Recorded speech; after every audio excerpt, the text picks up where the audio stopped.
नमस्कार प्रिय दर्शकों, कैसे हो। उम्मीद करता हूँ कि आप सब अच्छे होंगे। एक बार फिर से हमारे चैनल पर आपका स्वागत है। तो प्रिय दर्शकों, आपके प्यार और आशीर्वाद से हम भी अच्छे हैं। तो प्रिय दर्शकों, सुंदरकांड का नाम सुंदरकांड क्यों है? रामायण के 7 कांड है। प्रत्येक कांड के नाम से उस कांड के अंदर कौन सी कथा है यह पता चलता है, किंतु एक सुंदरकांड में सुंदर क्या है? महर्षि वाल्मीकि और सभी रामायण लेखकों ने उस कांड का नाम सुंदरकांड क्यों रखा? रामायण का सबसे निराला कांड सुंदरकांड क्यों है? रामायण के सभी कांडों के नाम उच्चारण से ही उसके अंदर कौन सी कथा होगी इसका आभास हो जाता है।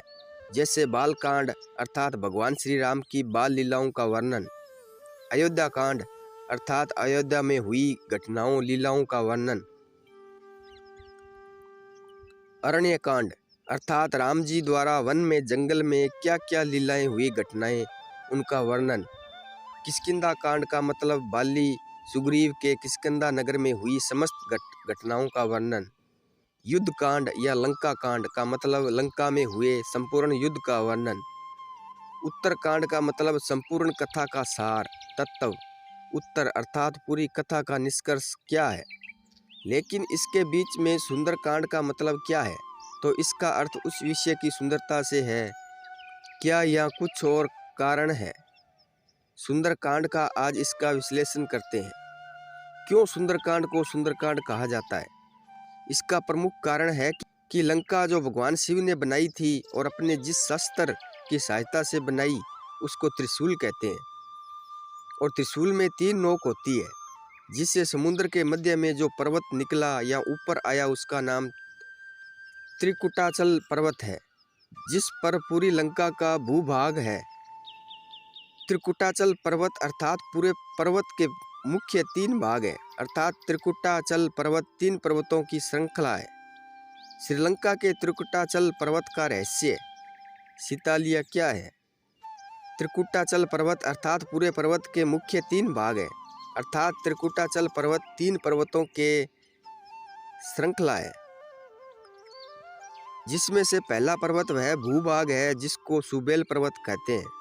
यह जगह पहाड़ होते हुए समतल जगह है, बड़े बड़े मैदान है और रामायण के अनुसार इसी भूभाग पर श्री राम जी की सेना का पड़ाव था और इसी भूभाग पर श्री राम रावण की सेनाओं का युद्ध हुआ था।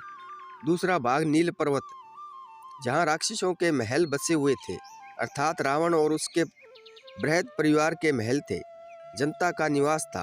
और तीसरा पर्वत वह था जहाँ पर विभिन्न प्रकार के बाग बगीचे, मंदिर और खेती आदि थी। बाग बगीचे, निकुंबला देवी मंदिर, शिवाला अर्थात रावण के आराध्य भगवान शिव का मंदिर, सब कुछ इसी पर्वत पर था। उस पर्वत का नाम सुंदर पर्वत था। अशोक वाटिका भी इसी पर्वत पर स्थित है, जिसको श्रीलंका में अब सिंहली भाषा में सीतालिया बोला जाता है, अर्थात सीता का निवास स्थान है। सुंदरकांड का वो सच जो सभी जानते हैं। हनुमान जी जब सीता माता की खोज में गए तो उन्होंने नील पर्वत के एक एक घर में यात्रा की, खोजा। गोस्वामी जी ने लिखा है, मंदिर मंदिर प्रति कर सौदा। शोध का मतलब ढूंढा, और जब उनको वहाँ कोई सुराग नहीं लगा और उनकी मुलाकात विभीषण जी से हुई और उनसे यह पता चला कि माता सीता अशोक वाटिका में कड़े पहरे में रखी गई है और वह वहाँ पहुँचते हैं, फिर वहीं सीता माता से मुलाकात होती है, वहीं की वाटिकाओं से फल खाते हैं, वाटिका के पेड़ पौधे तहस नहस करते हैं और राक्षस पहरेदार जब उनको रोकते हैं तो उनको थप्पड़ रसीद करते हैं। फिर वह सेना की टुकड़ी के साथ आकर उन पर प्रहार करते हैं, फिर उनकी पिटाई शुरू होती है। फिर बड़ी सेना आती है, अस्त्र शस्त्र से हनुमान जी को मारने की कोशिश करते हैं। फिर हनुमान जी उन सभी राक्षसों जिन्होंने उन पर हमला किया सबका वध कर दिया, सेनापति भी मारा गया। इसके बाद रावण को सूचना गई, उसका बेटा अक्षय आता है और कुछ लड़ाई के बाद वह भी मारा जाता है।